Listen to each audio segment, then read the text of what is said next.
The amphibious assault ship USS Inchon is named for the successful amphibious landings at Incheon, South Korea on September 25, 1950, which caught the invading North Korean forces from behind early in the Korean War and compelled their retreat. The ship's motto, "Never More Brightly," is derived from General of the Army's Douglas MacArthur's message to the fleet on that occasion.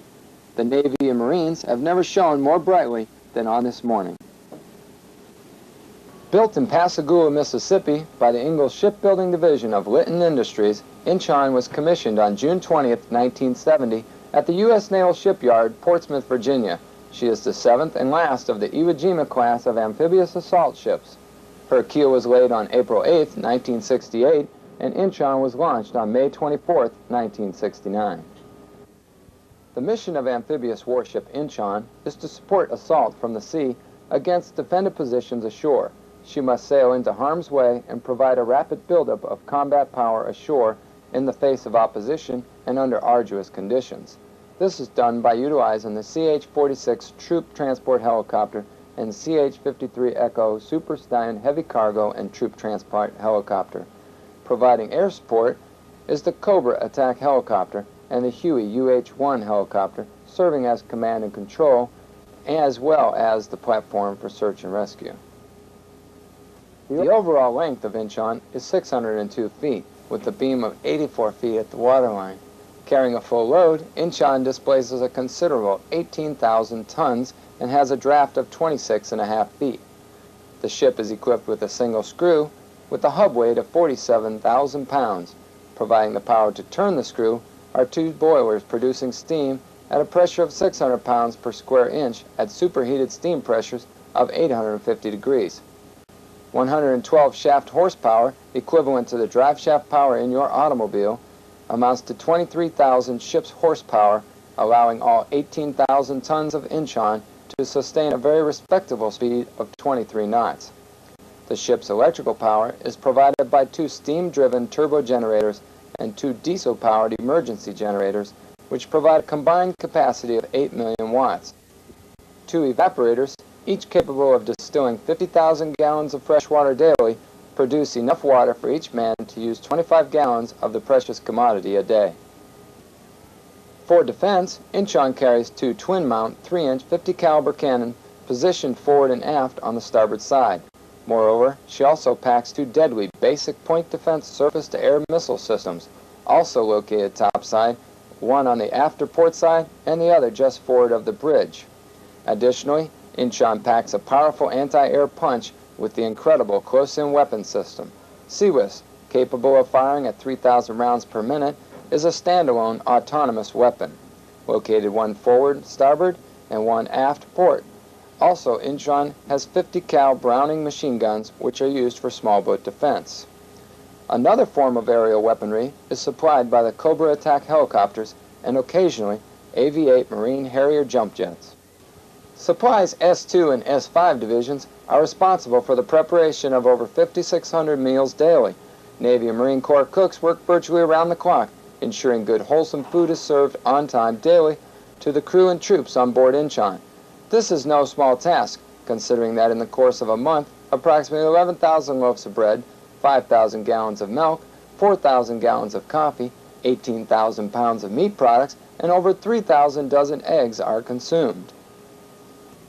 Supply Department's S1 division stocks and manages Incheon's two-ship stores, making possible the purchase of everything from radios to uniforms.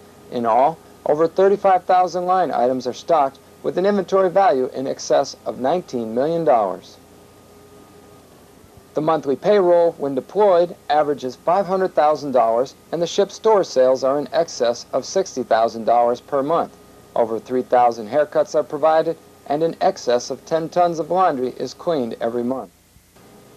Homeported in Norfolk, Virginia, Incheon is part of the Atlantic Fleet's amphibious force, which is characterized by its flexibility, mobility, and instantaneous response. An actual amphibious assault landing on a hostile beach or coast incorporates carrier air support and naval gunfire support, followed by several waves of marine carrying landing craft, utilizing a two-pronged method of seaborne landing craft and helicopter assault. A task force can be rapidly and effectively landed at trouble spots throughout the world.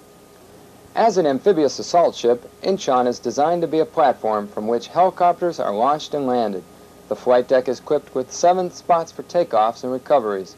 Depending on the types of helicopters involved, this ship is capable of carrying up to 28 helicopters or 20 Aviate Harrier jump jets.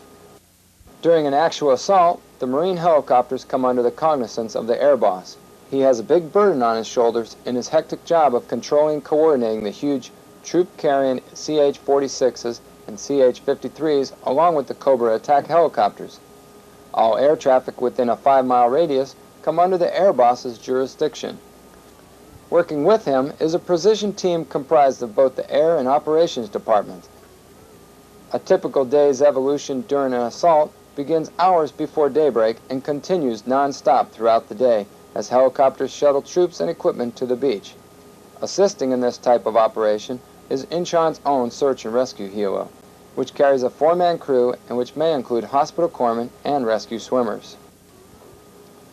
To keep the aircraft loaded with equipment and personnel, a combat cargo team made up of white jersey-clad Marines is tasked with ensuring that the helos are safely boarded and exited. They also provide the proper safety gear for passengers. Below decks in the Helicopter Direction Center, air traffic controllers monitor the air traffic, providing information to the air boss in primary flight control, a glass-enclosed control booth overlooking the flight deck. This is a tremendous feat indeed, especially when one considers that the Air Department logged over 5,000 accident-free landings, over 2,700 aircraft handling evolutions without incident, and 3,700 accident-free flight hours during its recent deployment to the Mediterranean. Responsible for keeping the mechanical end of things in check is the Aircraft Intermediate Maintenance Department, AIMD. This group of Navy or Marine aviation support members operates from the hangar bay, working day and night to prepare the aircraft for flight.